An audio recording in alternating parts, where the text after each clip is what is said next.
नमस्कार, स्वागत है आपका सिटी पोस्ट लाइव में। मैं हूं ऋषि। और मैं अंकित। आज हम बात कर रहे हैं बिहार के भागलपुर जिले की, जहां गंगा नदी पर विक्रमशिला सेतु के समानांतर बन रहे नए 4 लेन पुल के पिलरों में गंभीर झुकाव की समस्या सामने आई है। जी हाँ, बिल्कुल। और ये सिर्फ तकनीकी समस्या नहीं है, बल्कि इसने निर्माण गुणवत्ता और निगरानी व्यवस्था पर गंभीर सवाल खड़े कर दिए हैं। रिपोर्टर्स के अनुसार नदी के बीच बने 3 पिलर अभी पूरी तरह सीधे जो है वो नहीं बन पाए हैं, और बाढ़ या तेज धारा के दबाव में इसका झुकना जो है वो और बढ़ सकता है। सही कहा आपने। खबरों के अनुसार इन 3 पिलरों पर सब स्ट्रक्चर का काम रोक दिया गया है, जबकि अन्य पिलरों पर निर्माण जारी है। पिलर पानी की सतह से 10 से 15 फीट ऊपर बने हैं और एक पिलर को सीधा करने के लिए कंक्रीट के भारी बोल्डर रखे गए हैं। इंजीनियरों का कहना है कि यह तकनीकी चुनौती है, लेकिन मॉनसून में जोखिम बढ़ सकता है। हाँ, और इस पुल का निर्माण मई 2027 तक पूरा करने का लक्ष्य है,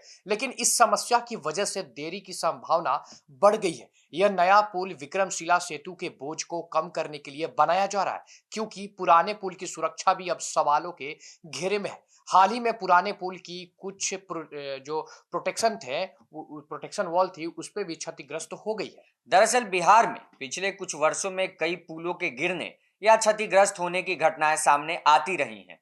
अगुवानी घाट, सुल्तानगंज पुल बार बार ध्वस्त होने की घटनाएं इसका उदाहरण है। ऐसे में नए पुलों के पिलरों का झुकना लोगों की चिंता को और बढ़ा रहा है। बिल्कुल, नए पुल का उद्देश्य क्षेत्र की कनेक्टिविटी को बेहतर बनाना है, लेकिन शुरुआती चरण में ही तकनीकी समस्याएं चिंता का कारण बन गई है। लगातार सामने आ रही पुल संबंधी घटनाओं के बीच यह जरूरी हो गया है कि निर्माण कार्य की गुणवत्ता, तकनीकी जांच और निगरानी को और सख्त किया जाए। अब बात करते हैं इस पुल की लागत की। यह पुल इंजीनियर प्रोक्योरमेंट कंस्ट्रक्शन मोड में बन रहा है और ठेका एजेंसी एसपी सिंगला को मिला है।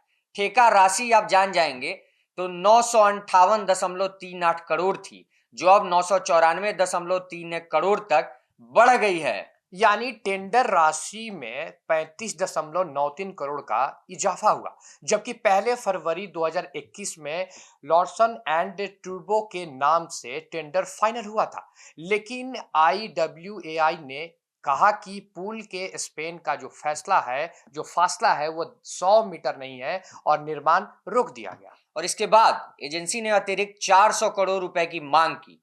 अगर 100 मीटर स्पेन पर पुल बनाना होता, मंत्रालय और एजेंसी के बीच 5 बार बैठक होने के बाद भी सहमति नहीं बन पाई और टेंडर रद्द कर रीटेंडर किया गया।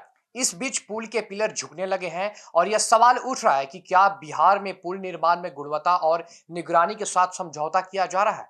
क्या बड़े पुल घोटाले और भ्रष्टाचार की भेंट चढ़ रहे हैं? जाहिर है कि इस समस्या के चलते न केवल निर्माण की देरी होगी, बल्कि मानसून में सुरक्षा पर भी गंभीर खतरा अब मंडरा रहा है और पुराने विक्रमशिला सेतु का बोझ अब भी कम नहीं हुआ है, जिससे क्षेत्रीय कनेक्टिविटी पर असर पड़ सकता है। बिल्कुल, इसीलिए यह बेहद जरूरी है कि मंत्रालय, ठेकेदार और आईडब्ल्यूयूएआई मिलकर तत्काल कदम उठाए। केवल तकनीकी समाधान ही नहीं, बल्कि निगरानी और गुणवत्ता सुनिश्चित करने की आवश्यकता है, ताकि भविष्य में किसी बड़े हादसे से बचा जा सके। हमारी नज़र इस मुद्दे पर बनी रहेगी और जैसे ही इस पुल के निर्माण और पिलरों की स्थिति में बदलाव होगा, हम आपको सबसे पहले अपडेट देते रहेंगे। तो फिलहाल भागलपुर के इस पुल ने एक बार फिर बिहार में पुल निर्माण की गुणवत्ता और निगरानी पर सवाल खड़े कर दिए हैं। हम देखेंगे कि अगली कार्रवाई क्या होती है और जनता को किस तरह की सुरक्षा सुनिश्चित की जाती है। आप क्या सोचते हैं इस खबर पे? अपनी राय हमें कमेंट बॉक्स में जरूर दें। अगर वीडियो अच्छा लगा हो तो लाइक और सब्सक्राइब करना ना भूलें। धन्यवाद।